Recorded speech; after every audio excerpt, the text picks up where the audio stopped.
Monday, June 1st, 1992. I am your host, William Cooper. Bad brother bad. Big bad brother bad. Wake up. Wake up. This is your wake-up call because Big Bad Brother is already here. He's not coming. He's already here. It's an absolute shame that during just my lifetime, I have watched Americans go from pretty smart to ignorant to absolutely stupid. Sorry, folks, but I call it just exactly as I sees them, and that's the way I sees them. What do you think happened in Los Angeles? This is the June 1st, 1992 broadcast. But I got to tell you, it was taped just a couple of days after the Los Angeles riots. I went to Los Angeles. I spoke at the Los Angeles Airport Hyatt Hotel in the International Ballroom, wall-to-wall people. Just the other night, you heard the tape of that speech. I talked to a lot of people there. I talked to a lot of people by phone at my home. But when I was in Los Angeles, I met them face to face. And I heard a lot of stories. I saw a lot of photographs. I saw some videotape. And what I heard and what I saw is absolutely incredible and confirms once again, I hate to say this, but confirms once again everything that I've been trying to tell you for many years. I heard stories of men in black uniforms, no patches, no identification, just black uniforms, took over many public utilities, transportation. I mean, took them over. And who do you think those people were, folks? Those were personnel, emergency police from the Federal Emergency Management Agency, FEMA. We confirmed from the city government that FEMA had actually taken over and was in complete control of 8 key elements of the city of Los Angeles. Can't happen in America, you say? I say you've been living in fantasy land for way too long. Let's go through this step by step. A motorist been drinking, driving down the highway, police car pulls up behind him, turns on his lights. Does the motorist stop? No. Takes off like a crazy man, and they've got this high-speed chase for a little while, and they finally stop the car. The passengers get out when ordered and put their hands over their head when ordered. The driver gets out, intoxicated, refuses to put his hands over his head and assume the position. And when told that he's under arrest to assume the position, he refuses. And then the fun starts, folks. The police have been trained when arresting someone to give them an opportunity to submit to arrest. If they do not, they are to use whatever reasonable force is required to subdue that person. Now the police, I don't know whether they thought they were right or whether they knew they were wrong. I don't know what was going through their head, but I've seen enough encounters with police to know that they have the mentality that most of them, not all, but most have a mentality that, in my opinion, they should never be given guns or clubs and probably should be seeing a psychiatrist or a psychologist on a regular basis.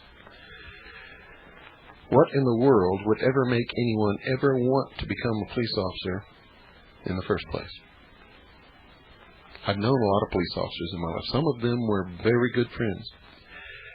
When I was the head of the Mixed Gas Deep Saturation Diving Department of the College of Oceaneering, I helped train the bomb squad of the Los Angeles Police Department.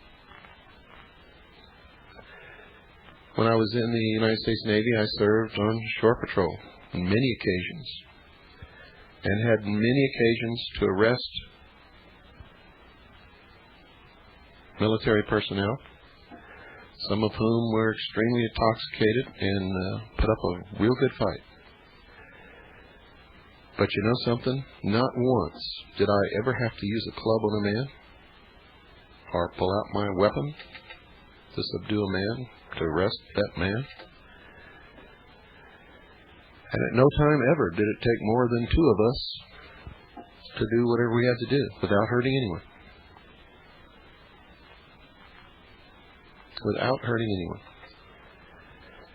Now, it's true that the media exploited this. And the media, we know, is in the control of those people who want to destroy this nation, our Constitution, and the Bill of Rights. How do we know that? Because many of us have been doing in-depth research on who owns and controls the media for many years. There's no question. The media didn't show us the whole tape, and there was quite a bit of tape.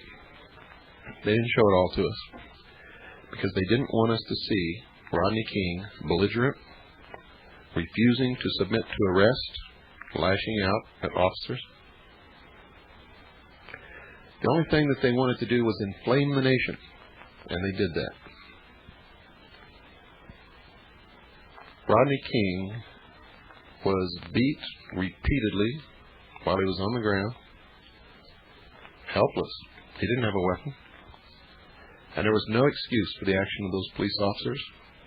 And at the same time, there was no excuse for the action of the media. They showed us just a short segment of that film. The most inflammatory segment was not balanced. Now, don't get me wrong, folks. I'm not excusing those police officers. I condemn them. They were wrong. But the reaction to that beating would not have been so extreme had everyone had a chance to see the entire videotape. I guarantee you, because I've seen it. And my reaction initially was the same as everyone else.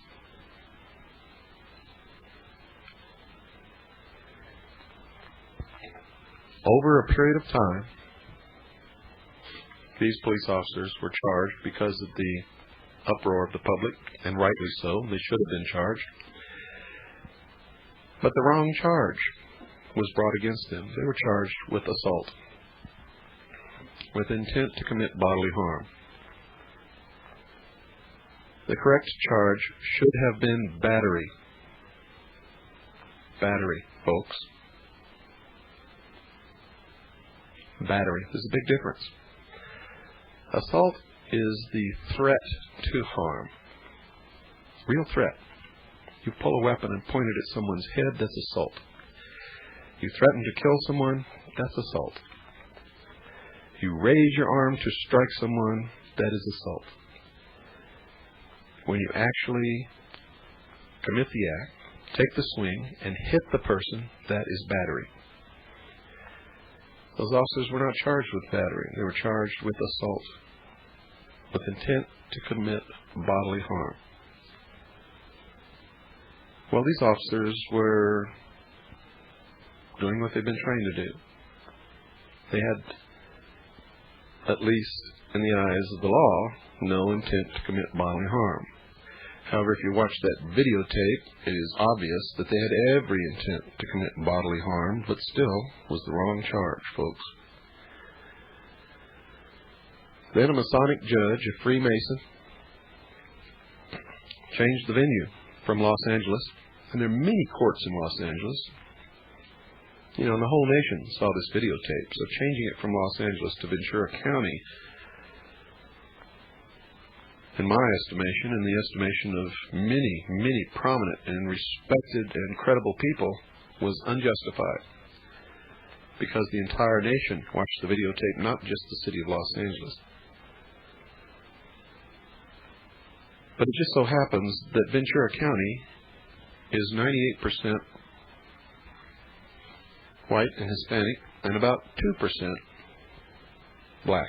Actually, less than 2% if you look at the actual figures, the most recent ones available. It also just happens to be the county where over 2,000 police officers and their families live. That's right. Over 2,000 police officers and their families. And this judge knew that when he changed the venue to Simi Valley in Ventura County. And by the way, folks, only 2 of those jurors actually came from Simi Valley, so don't be so quick to condemn that little town.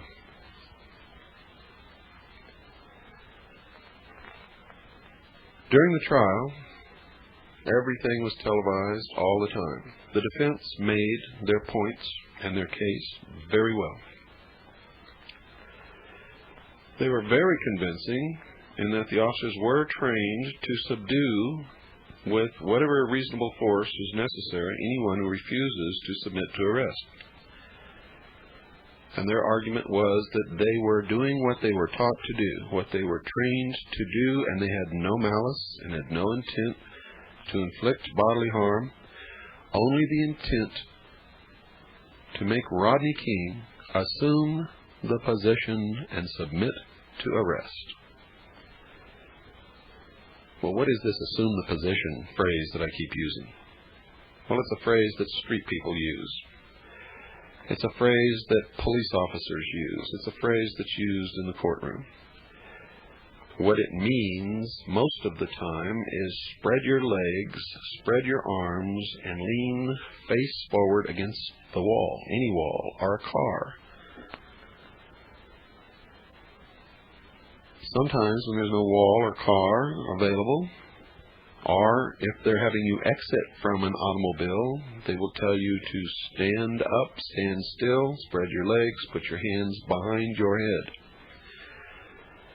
For those of you who have never watched this in action, that is what is meant by assume the position.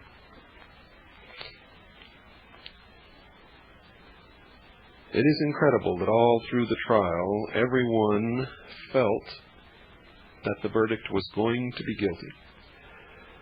Police officers testified that they used unreasonable force.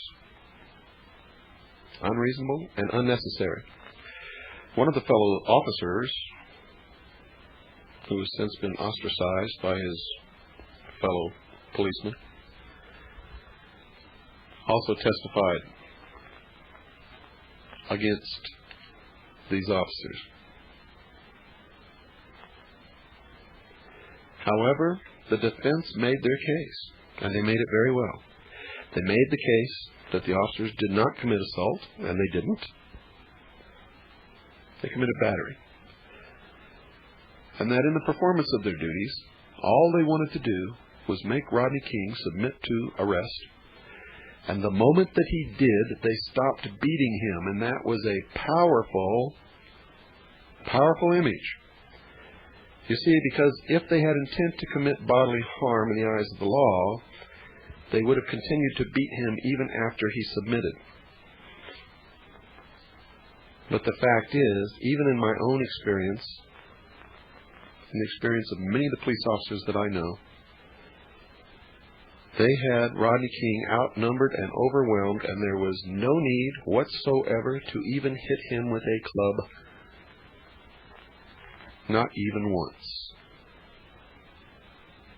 In case you don't know what a club is, they call it a baton, a nightstick. You see, if just all those police officers would have jumped on him, they could have put the cuffs on. There's not a thing that Rodney King could have done. Those police officers, the very best that I can say about them is that they exercised very poor judgment. The worst that I can say about them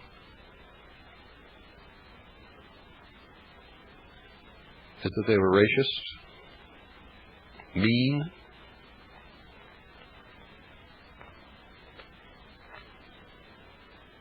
and deserve to be convicted of something, and I think the federal government's going to take care of that. Now, I know there's a lot of Americans out there crunching Budweiser cans, telling their buddies that they should have killed Rodney King while they had the chance. I know people like that. Known them all my life. They're one of the reasons why this country is in bad shape. And until we change the minds, the attitudes of those kinds of people, we're always going to have big problems in this country and in other countries and all over the world.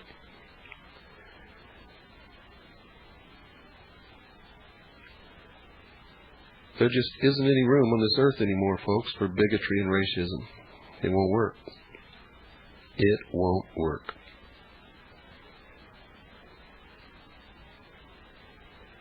And I got news for you. I think there are powerful forces at play that are going to be very, very harsh on those who think that it will work.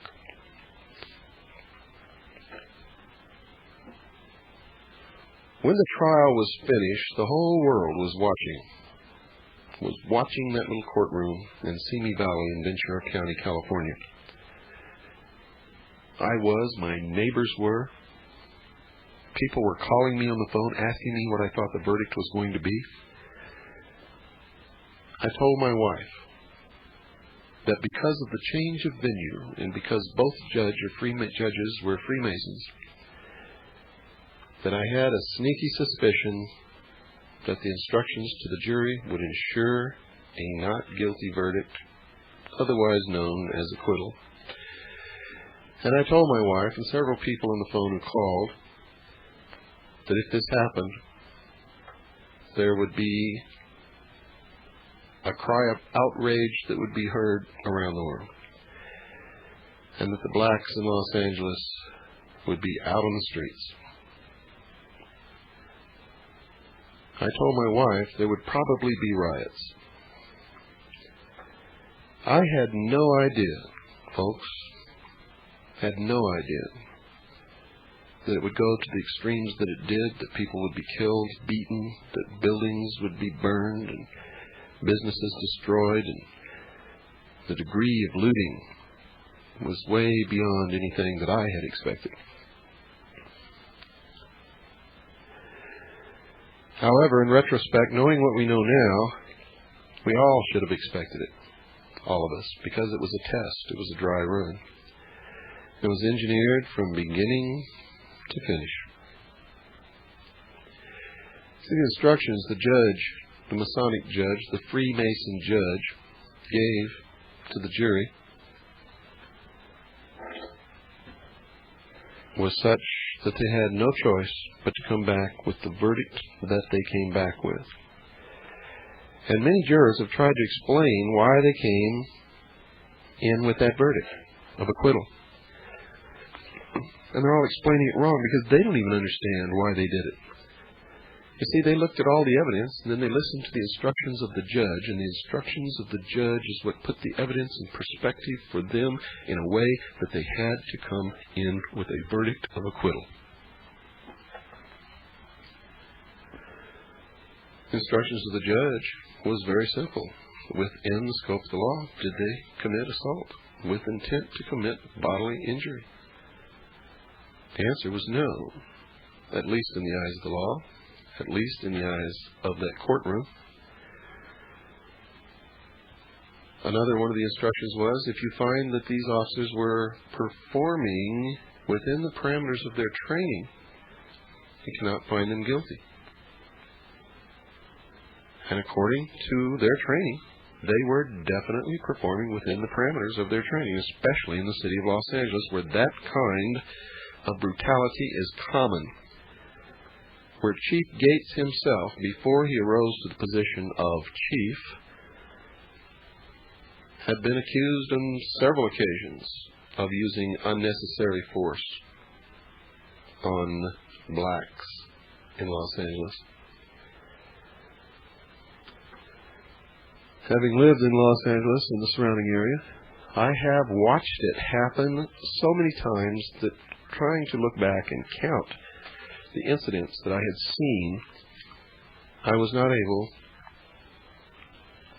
to come up with a number because it's just too many. I remember when I lived in Long Beach, there was a raid on a house across the street from my apartment building. And they drugged these people out. All were black.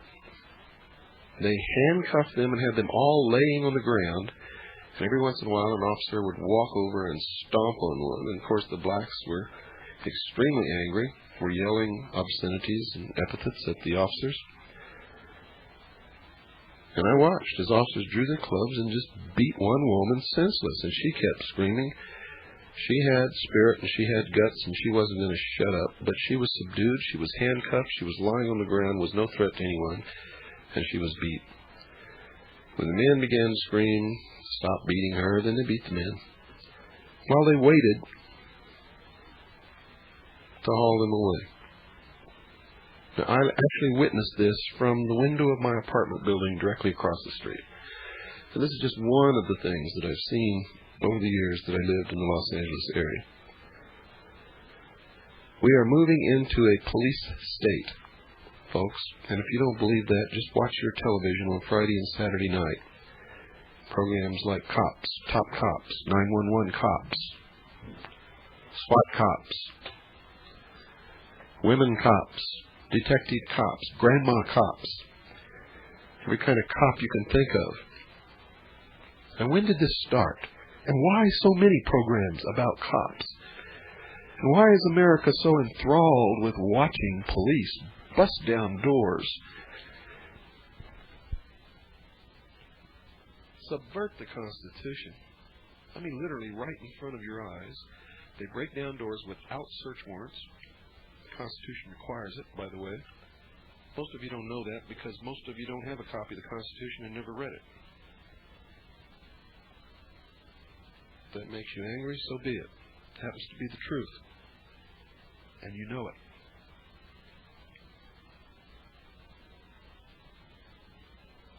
They search the house. They confiscate property. Of course, no one has ever received just compensation as required by the Constitution for the confiscation of their property. The right to habeas corpus has gone by the wayside.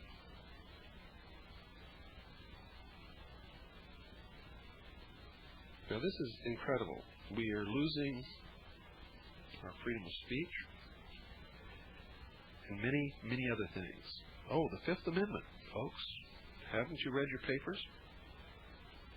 Coerced, forced confessions are now legal. If you're arrested and the police beat you until you confess, whether you did it or not, it's admissible in a court of law. Can't happen in America, you say? I say you better wake up. It has happened in America. It continues to happen. We're in deep trouble. The Constitution is in deep trouble. The Bill of Rights are almost all gone. We're being propelled, manipulated into a new world order, a one-world totalitarian socialist state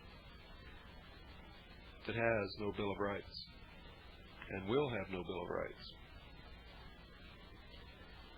And Americans don't even understand what's happening. Everybody feels in their gut there's something wrong, but nobody knows what's happening. Well, if you want to know what's happening, go read the Constitution of the United States of America and the articles and amendment thereof, and especially the first 10 amendments, and then look around and wake up. Wake up. This is your wake-up call. Los Angeles was a test run of implementing the police state. Los Angeles was a test run on the complete suspension of the Constitution and the implementation of the police state. FEMA took over. Now let me tell you something. California, the state of California, has enough National Guard troops that they could have quelled those riots. They could have taken care of everything themselves with no problem. They did not ask for federal troops, but they sure didn't refuse when the federal troops were sent into the city.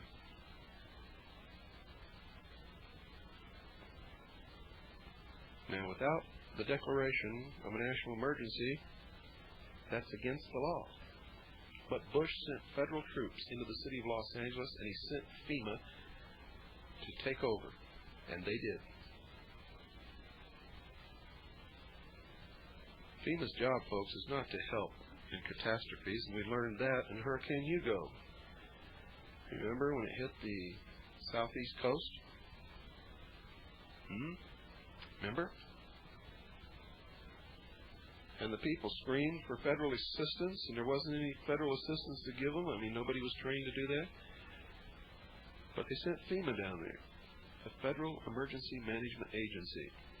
Sounds like an agency that's supposed to help in a situation like that, but it's not. How do I know? Because I read the executive orders that established FEMA, and in those executive orders it outlines exactly what FEMA is for. FEMA was created to take over all local, federal, and state governments, that is, city, state, and federal, on all levels, all transportation, all harbors and seaports, all electricity and public utilities. And if I really read you the whole thing, you would feel chills going up and down your spine. FEMA was created to take over this country when the Constitution is suspended and America is overtly propelled into the New World Order by the traitors in Washington.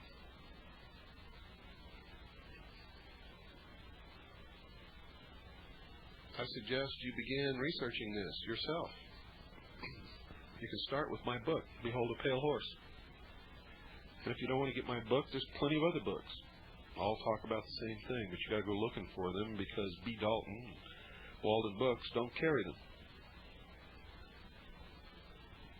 They're afraid to.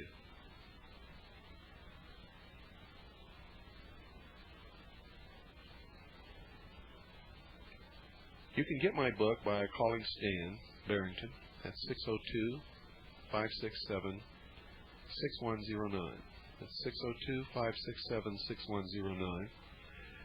Or you can just write to Stan and ask him to send you a list of available material. You can do that on the phone, too. But if you'd like to get the book real quick as possible, send Stan $24. That includes postage and handling. $24. His address is Post Office Box 889, P.O. Box 889, Camp Verde, Arizona, spelled V-E-R-D-E, Camp Verde, Arizona, 86322. That's P.O. Box 889, Camp Verde, Arizona, 86322. You watched as the riots in Los Angeles accelerated. And you wondered where the police were. Well, just a few days before, the mayor of Los Angeles, Mayor Bradley, had made a speech saying that they were ready in case the verdict was not guilty because they expected trouble and that they had a plan to deal with it. Chief Gates also gave a speech in which he said that they had a plan all written out. Everybody had been trained, that they'd been working on this ever since the Watts riots, that they were expecting trouble if the verdict was not guilty, and that he had even set aside monies to pay the extra officers that he would have to call back to duty in order to quell any problems that arose. Yet the officers that were in the streets stood and watched as buildings were torched, as looters and rioters ran through the streets, and on videotape, one officer broke down and began to cry. It's on videotape. And the reporter asked him what was the matter. Why was he behaving in this manner?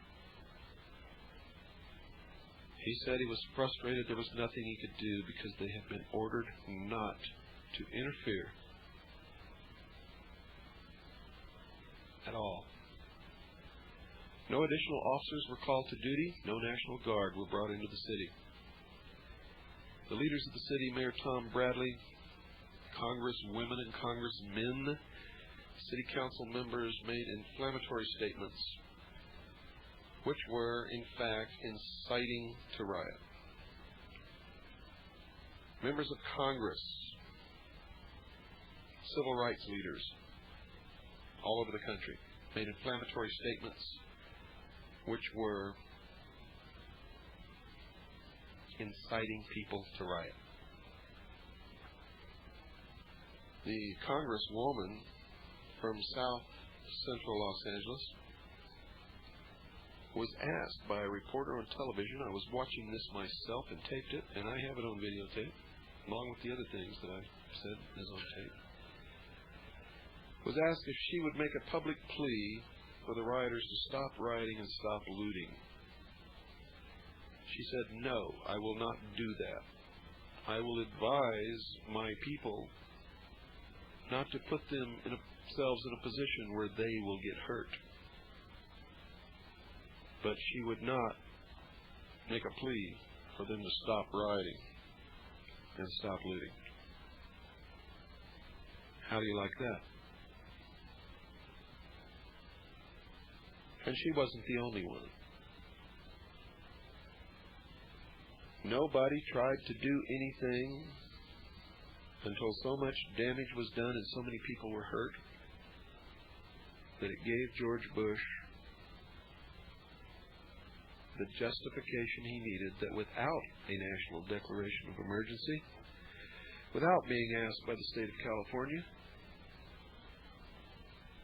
he could send troops in, federal troops, to the streets of Los Angeles. He could implement FEMA in Los Angeles to test whether Americans are ripe for capitulation. And the results of the test is yes, they are. Nobody complained. Nobody asked the right questions. Nobody did the right thing. And you had federal troops standing on the street corners of an American city. And the Federal Emergency Management Agency took over all important functions of the city. The test went off like clockwork. And I don't care where you are in America, eventually your city is next. Americans are so complacent and have been living in fantasy land so long that they are easily manipulated into any position that is desired by those who want to take this country away from us. And it's happening. You're losing your rights, you're losing your Constitution, you're losing your country. And there'll come a day when you'll look at each other and say, what happened? How did this happen? How did I get to be a slave in the New World Order?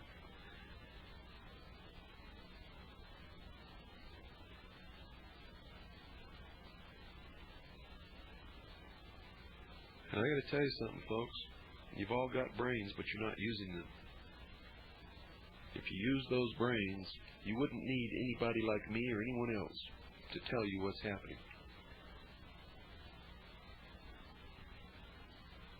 Most of it is just common sense. It also requires work. You got to go dig for information. You got to find out what's going on. Oh, that word work. That sort of does it to you, doesn't it?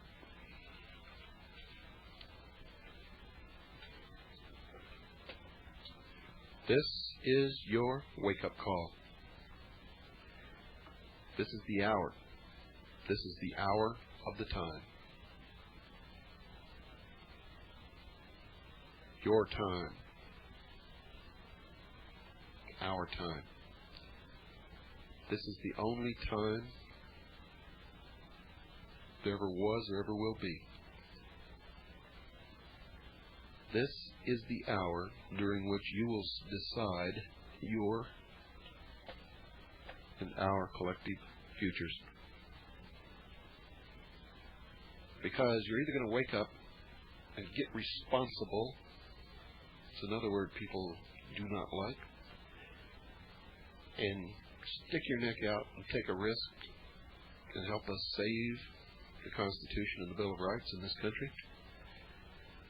Are you going to close your eyes like you always have? And you're going to let it all go down. Right down the drain. This nation is the sum total of the completion of all the efforts of every human being that have ever lived on the face of this earth. Before this nation was created, no man in history on this earth had ever been free. Ever. And I've had people point to England and point to the Roman Empire and tell me that those people were free. No, they weren't. They could be bonked on the head in the middle of the night and pressed into service on His Majesty's ships. They could be rounded up and beheaded in secret. And I could go on and on and on. They weren't free. We're never free. If you were born in the wrong class, you never had any opportunity either.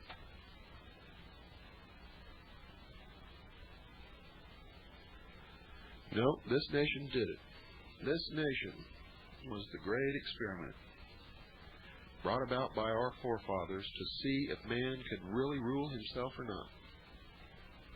To see if it was true what man had been saying all those years, thousands and thousands of years, that he didn't need kings and he didn't need masters and he didn't need to be a slave because he was capable of using his own brain and ruling himself.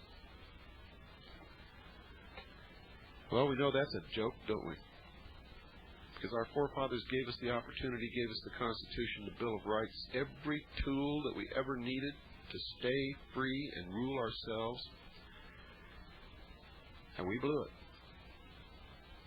Through our apathy, our ignorance, our stupidity, our complacency, our unwillingness to speak up because you might lose some stupid job that you go down the street and get another one in a minute. Or you might lose your television set in every room. No, rather than do those things, you let your country be destroyed from within. From within, just like had always been predicted. And our forefathers said, as long as we had the right to keep and bear arms, nobody could ever destroy this nation but this nation itself. And that's what's happening. That is what's happening.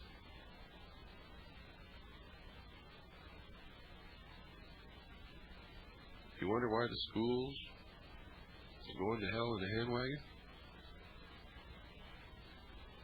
Well, there's a textbook that was just put out this year that said Truman solved the Korean problem with the use of atomic weapons. When was the last time any of you went down to your school and read the textbooks that your children are taught from? Many of you realize your children are being taught to use debit cards instead of cash.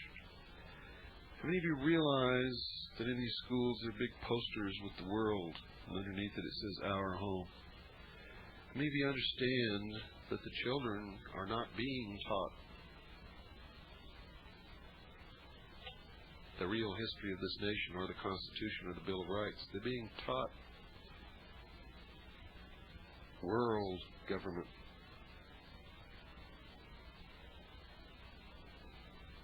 It's true. All you got to do is go down and look. One woman was so angry at me at one of my lectures that she got up and screamed and stormed out because I dared to tell her that her children in school were not learning the proper history, nor were they being taught the Constitution and the Bill of Rights. She later called me at my home and apologized because she went to her school to get the materials to prove me wrong and discredit me, and found out that I was absolutely right, and she was so infuriated that the school had to call the police to get her removed from the office. She was demanding explanations. Of course, she didn't get any. Nobody will get any. What you have to do is clean house. Clean house. That's the only way things are going to get changed. But if enough people don't wake up real soon, there's not going to be any changes, except for the worse. Because I'm going to tell you right now, the timetable for the completion of the elimination of all sovereign nation states and the bringing to fruition the one world socialist totalitarian state is the year 2000. That's right, folks, the year 2000.